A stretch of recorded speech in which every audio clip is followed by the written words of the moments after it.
कांग्रेस की महिला पार्षद रुबीना इकबाल खान को हाई कोर्ट से बड़ा झटका। अग्रिम जमानत याचिका खारिज। नगर निगम सत्र के दौरान राष्ट्रगान और राष्ट्रगीत के कथित अपमान से जुड़े मामले में कांग्रेस की महिला पार्षद रुबीना इकबाल खान की अग्रिम जमानत याचिका हाई कोर्ट ने खारिज कर दी है। अपर लोक अभियोजक लीलाधर पाटीदार ने बताया कि एमजी रोड थाने में भाजपा पार्षदों और नेताओं की शिकायत पर मामला दर्ज किया गया था।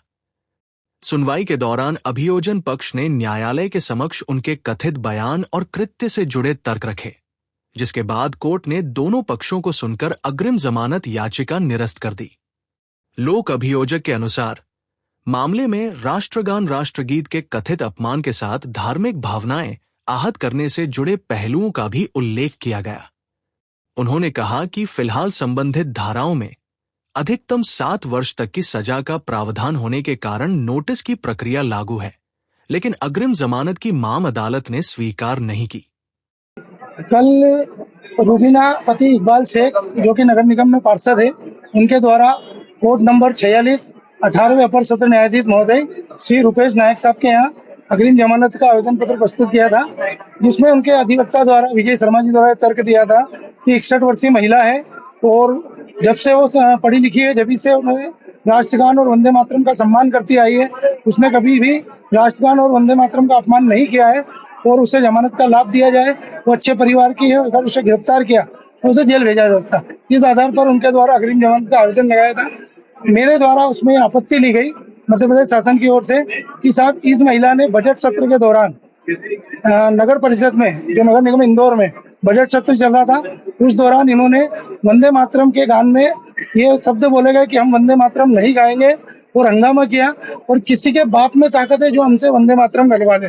और हम लोग, इन्होंने धार्मिक भावना भी भड़काई कि हम लोग तो मुस्लिम हैं, जब हम मरते हैं तो हमें दफनाया जाता है और हमारे अवशेष मिट्टी में रहते और यहीं ऐसे निकलते, और हिंदुओं को तो जो है गंगा नदी में बहा दिया जाता है और बाद में इनके अवशेष अरब सागर में मिलते हैं जिन्हें कि पशु पक्षी खाते हैं। इस तरीके से हिंदू धर्म की भावना को भड़काया गया था और साथ में वंदे मातरम नहीं गाने के वादा पे एक जो है सोफिया शेख और रुबीना दोनों के द्वारा वंदे मातरम नहीं गाए। प्रश्नकाल में इनका पहला नंबर था, एक तो ये लेट आई थी दोनों, और जब इनसे बोला तो इन्होंने बोला कि पहले हमारा नंबर लीजिए। फिर इनसे बोला कि आपका नंबर निकल चुका है और अब आपका नंबर अंत में आएगा, आप वंदे मातरम के द्वारा उपस्थित नहीं होती है वंदे मातरम। इन्होंने कहा तो हम तो नहीं गाएंगे, और जिसको गवाना गाएंगे, हम अल्लाह की इबादत करते हैं, हम माता को भी नहीं मानते, तो हम वंदे मातरम क्यों गाएंगे। इस आधार पे इन्होंने वंदे मातरम का अपमान किया था, हिंदू धर्म की भावनाओं को भड़काया गया था।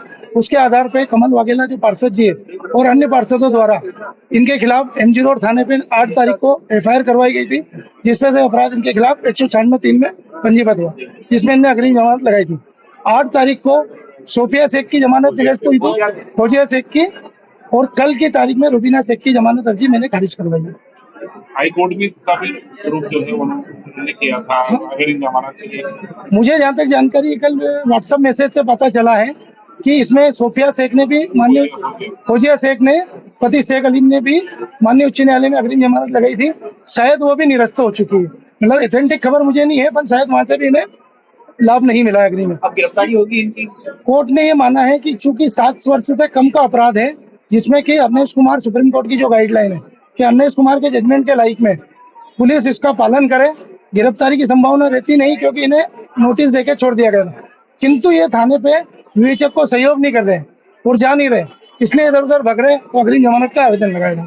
तो इस आधार पर अग्रिम जमानत खारिज की है कि जनप्रतिनिधि है, समाज इनसे अच्छी अपेक्षा रखता और राष्ट्रगान और वंदे मातरम का सम्मान हर नागरिक को करना चाहिए। आपका पूरा लीलाधर पाटीदार, अपर लोक अभियोजक, जिला न्यायालय इंदौर।